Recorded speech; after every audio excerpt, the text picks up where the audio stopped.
ഇച്ചിരി ഉളുപ്പ്. സഹോദരന്മാരെ, ഇച്ചിരി ഉളുപ്പ്. തലശ്ശേരി മണ്ഡലത്തിൽ CPM-ന്റെ സ്ഥാനാർത്ഥിയായി കാരായി രാജനെ പാർട്ടി തീരുമാനിച്ച് അദ്ദേഹം പ്രചരണവുമായിട്ട് മുന്നോട്ട് പോന്നു. അത് ചില സുഡാപ്പി മാനസിക അവസ്ഥയുള്ള മൗദൂദിയൻ ചിന്താധാരയിൽപ്പെട്ട സലഫി ചിന്താധാരയിൽപ്പെട്ട ചില വ്യക്തികൾക്ക് തീരെ ഇഷ്ടപ്പെടുന്നില്ല. അതിൽപ്പെട്ട ഒരു വ്യക്തിയാണ് ഇദ്ദേഹത്തിന്റെ കഥാപ്രസംഗം ഒന്ന് നിങ്ങൾ കേട്ടോക്കിയ കുറച്ചു ഭാഗം. അത് ഈ പറയുന്ന ഹക്കീം അസ്സരിക്കാണെങ്കിലും ശരി, അതല്ല കാന്തപുരം AP അബൂബക്കർ മുസ്ലിയാർക്കാണെങ്കിലും ശരി, ഇദ്ദേഹം പറയുന്നത് സുഡാപ്പി നേതാവ് ഫസലിനെ കൊന്ന കേസിലെ പ്രതിയാണ് കാരായി രാജൻ. അദ്ദേഹത്തിന്റെ പാർട്ടി സീറ്റ് കൊടുത്ത് അതെങ്ങനെയാണ് കൊടുത്തത്, മറ്റേ മറിച്ചാന്നല്ലാന്ന് ഇദ്ദേഹം പറയുന്നു. അതിന് ഇദ്ദേഹത്തോട് എന്ത് മറുപടിയാന്ന് പറയാ? CPM എന്ന് പറയുന്ന പാർട്ടി അവരെ മണ്ഡലത്തിൽ, അവർ ജയിക്കുന്ന മണ്ഡലത്തിൽ അവര് ഒരു സ്ഥാനാർത്ഥി അവരെന്ത് ചെയ്ത് പ്രഖ്യാപിച്ച് അതിന് ഇദ്ദേഹത്തിനെന്നാ? ഇനിയിപ്പോ ഇദ്ദേഹം ഈ ഫേസ്ബുക്കിലും യൂട്യൂബിലും വന്ന് കഥാപ്രസംഗം നടത്തുന്നതിന് പകരോ തലശ്ശേരിയിൽ സുഡാപ്പി നേതാവിനെ പിടിച്ചിട്ട് സ്ഥാനാർത്ഥിയാക്കുക, എന്നിട്ട് തലശ്ശേരിയിൽ കവലകളിൽ എന്ത് ചെയ്യുക, കഥാപ്രസംഗം നടത്തുക. നമ്മളെ നേതാവ് ഫസലിനെ കൊന്ന കേസിലെ പ്രതിയാണ് കാരായി രാജൻ, അതുകൊണ്ട് കാരായി രാജന് വോട്ട് ചെയ്യരുത്, നമ്മളെ സുഡാപ്പി ചിഹ്നത്തിൽ വോട്ട് ചെയ്യണമെന്ന് പറയുക. എന്നിട്ട് എന്ത് ചെയ്യുക, വോട്ടിനെ നേരിടുക, എന്നിട്ട് കിട്ടുന്ന വോട്ട് തിരിയാൻ നോക്കുക, ആ കിട്ടിയ വോട്ടിന് സിന്ദാബാദ് വിളിക്കുക. അതല്ല ചെയ്യേണ്ടത്. അല്ലാണ്ട് CPM സ്ഥാനാർത്ഥിനെ ആരെ നിർത്തണമെന്ന് സുഡാപ്പികളെല്ലാരും തീരുമാനിക്കണ്ടേ? അത് അവർ തീരുമാനിച്ച് നിർത്തിയല്ലോ. പിന്നെ ഇദ്ദേഹത്തിന്റെ വിഷമം എന്താന്ന് വെച്ച് കഴിഞ്ഞാൽ കാരായി രാജ കാരന്തൂര് മർക്കസിൽ വന്ന സമയത്ത് AP ഉസ്താദും ഹക്കീം അസരിയും കൂടിയിട്ട് എന്ത് ചെയ്ത് സ്വീകരണം കൊടുത്തു വരും. അതിന് ഉളുപ്പുണ്ടോ മുരിമയുണ്ടോ മറ്റേ പലതും പറയുന്നുണ്ട് ഇദ്ദേഹം. എല്ലാ സുഹൃത്തെ, താങ്കളെ കണ്ണ് ഇത് മാത്രമേ കാരായി രാജന് സ്വീകരണം കൊടുക്കുന്ന മാത്രമാണോ താങ്കളെ കണ്ണിൽ പെട്ടത്? അതുകൊണ്ട് താങ്കൾ എന്ത് ചെയ്യണമെന്ന് പറഞ്ഞാൽ താങ്കൾ വെച്ച ആ കണ്ണട ഉണ്ടല്ലോ, സുഡാപ്പി ഓഫീസിൽ നിന്ന് കിട്ടിയ ആ കണ്ണട, അത് മാറ്റിയിട്ട് നല്ലൊരു കണ്ണട വെക്കാൻ ശ്രമിക്കണമെന്നേ പറയാനുള്ളൂ. കാരണം കേരളത്തിലെ കാസർഗോഡ് മണ്ഡലത്തിൽ മത്സരിക്കുന്ന കല്ലട്ര മായിനാജിക്ക മുതൽ ഇങ്ങ് തിരുവനന്തപുരത്ത് മത്സരിക്കുന്ന പ്രശാന്ത് വരെ കാരന്തൂരി മർക്കസിൽ വന്നിട്ട് AP ഉസ്താദിനെ കാണുകയും AP ഉസ്താദിനോട് സംസാരിക്കുകയും AP ഉസ്താദിന്റെ അനുഗ്രഹം വാങ്ങുകയെല്ലാം ചെയ്തിട്ടുണ്ട്. അവരെല്ലാം വരുന്ന എല്ലാവരെയും വിളിച്ചിരുത്തി അവർക്ക് കാരക്കയും സംസും വെള്ളവും കൊടുത്തിട്ടാണ് AP ഉസ്താദ് പറഞ്ഞേച്ചിന്. അതൊന്നും താങ്കൾ കണ്ടിട്ടില്ലല്ലോ. എന്തിനേറെ പറയുന്നത്, PK ഫിറോസ് എന്ന് പറയുന്ന ലീഗ് നേതാവ് അവിടെ വന്നപ്പോ അദ്ദേഹത്തിനും വിളിച്ചിരുത്തി സന്തോഷകരമായിട്ട് അദ്ദേഹവുമായിട്ട് സംസാരിച്ച് അദ്ദേഹത്തിന് കാരക്കയും സംസും വെള്ളവും കൊടുത്ത് ദ്വാരിപ്പിച്ചിട്ടാണ് അദ്ദേഹം പോയെ. ആരാണ് ഈ PK ഫിറോസ് താങ്കൾക്ക് അറിയാവുക?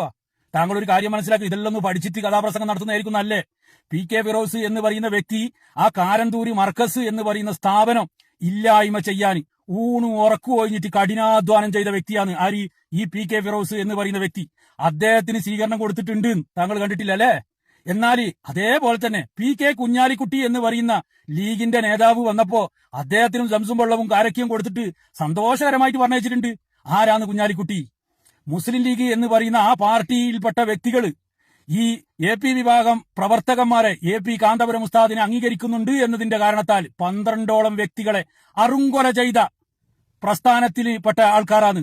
ആ വ്യക്തികൾക്ക് വേണ്ടിയിട്ട് എല്ലാ സപ്പോർട്ടുകളും ചെയ്ത് നിയമപരമായിട്ടും സാമ്പത്തികപരമായിട്ടും എല്ലാ പിന്തുണയും നൽകിയ വ്യക്തിയാണ് ഈ PK കുഞ്ഞാലിക്കുട്ടി. എന്തിനേറെ പറയുന്നു സുഹൃത്തെ, കാന്തപുരത്തെ ഒരു ദിവസം ജയിലിൽ അടച്ചിട്ട് കാണണം. അതേപോലെ അബ്ദുൽ നാസർ മദനി കോയമ്പത്തൂർ ജയിലിലും കാന്തപുരം കേരളത്തിലെ ജയിലിലും അടഞ്ഞു കിടക്കുന്നത് ഒരു ദിവസമെങ്കിലും കാണണമെന്ന് പറഞ്ഞിട്ട് നോമ്പും നോറ്റ് നടന്ന വ്യക്തിയാണ് കുഞ്ഞാലിക്കുട്ടിയോ അവരെ വിഭാഗവും മുസ്ലിം ലീഗുകാരും. അങ്ങനത്തെ കുഞ്ഞാലിക്കുട്ടി കാരന്തൂരി മർക്കസിൽ വന്നപ്പോ അദ്ദേഹത്തിന് പരവതാനി വിരിച്ച് സ്വീകരണം കൊടുത്തിട്ട് പറഞ്ഞേക്കേ ചെയ്തിന്. അത് താങ്കൾ കണ്ടിട്ടില്ലല്ലേ? ഇനിയൊരു കാര്യം ചെയ്യണം, താങ്കളെ സുഡാപ്പികളിൽപ്പെട്ട നേതാക്കന്മാരോട്, അഷ്റഫ് മൗലവിനോടോ ഖാദർ സാഹിബിനോടോ അബൂബക്കർ സാഹിബിനോടോ ആ സാഹിബാ ഉള്ളതെന്ന് വെച്ചാൽ ആ ജയിലിലില്ലാത്ത സാഹിബന്മാരോട് പറയാ മർക്കസിലേക്ക് പോകാൻ.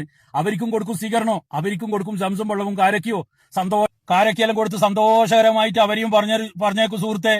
പിന്നെ താങ്കൾ ആ വീഡിയോയിൽ ഒരു കാര്യം പറയുന്നുണ്ട്, CPM-നെ കുറിച്ച് മനസ്സിലാക്കണമെങ്കിൽ പേരോടിനോട് ചോദിക്കുന്നെല്ലാം പറയുന്നുണ്ട്. സുഹൃത്തെ, പേരോട് എന്ന് പറയുന്ന ആ വ്യക്തിക്ക് സുഡാപ്പികളെ കുറിച്ചിട്ടും കൃത്യമായിട്ട് ബോധമുണ്ട്.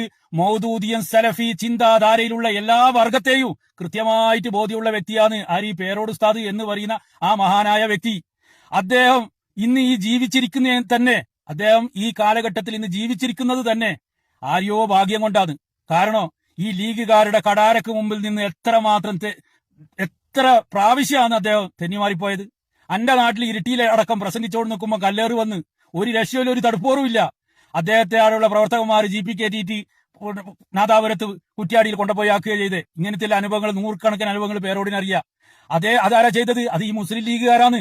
എന്നാൽ ആ മുസ്ലിം ലീഗിന്റെ സ്ഥാനാർത്ഥി പാറക്കൽ അബ്ദുള്ള, കുറ്റ്യാടി മണ്ഡലത്തിൽ മത്സരിക്കുന്ന പാറക്കൽ അബ്ദുള്ള ഇന്നലെ പേരോടിന്റെ അടുത്തേക്ക് വന്നപ്പോ പേരോട് ഇതേപോലെ AP ഉസ്താദ് കാണിച്ച വഴി തന്നെ കാരക്കയോ സംസും വെള്ളമോ എല്ലാം കൊടുത്ത് ദ്വാരിപ്പിച്ച് എല്ലാം വളരെയധികം സ്നേഹത്തോടെ പറഞ്ഞേച്ചി. അതാണ് പേരോട് ഉസ്താദ് എന്ന് പറയുന്ന വ്യക്തി. സുഡാപ്പിയൊക്കെ മനസ്സിലായിട്ടില്ല പേരോട് ആരാന്നുള്ളത്. അതുകൊണ്ട് താങ്കളെ പോലെയുള്ള ആൾക്കാരോട് പറയാനുള്ളത്, താങ്കൾക്ക് ഈ AP വിവാദത്തെ കാണുമ്പോൾ വളരെയധികം ചൊറിച്ചൽ കൂടുതലാണ്. അത് താങ്കളെ പല വീഡിയോയിൽ കാണുമ്പോൾ നമുക്ക് തോന്നുന്നുണ്ട് ആ ചൊറിച്ചലിന് ഒരു മരുന്നും ഇല്ല. പക്ഷെ ഞാനെന്ത് ചെയ്യലുണ്ട്, ഈ ലീഗുകാർക്ക് ഒരു മരുന്ന് പറഞ്ഞു കൊടുക്കലുണ്ട്. ആ മരുന്നാണ് താങ്കളോട് പറയാനുള്ളത് കേട്ടാ. ആമണക്കണ്ണ വാങ്ങുക, എന്നിട്ട് വെറുമ്പായിട്ട് കുടിക്കുക. എന്നാലെന്ത് ചെയ്യൂ, ആ ചൊറിച്ചൽ ബേക്കിലൂടെ ചിലപ്പോൾ അങ്ങ് പോയി കിട്ടാൻ സാധ്യത ഉണ്ട് എന്നേ പറയാനുള്ളൂ കേട്ടാ. അല്ലാണ്ട് വേറെ ഒന്നും താങ്കളെ പോലെയുള്ളവരോട് പറയാൻ ഉദ്ദേശിക്കുന്നില്ല.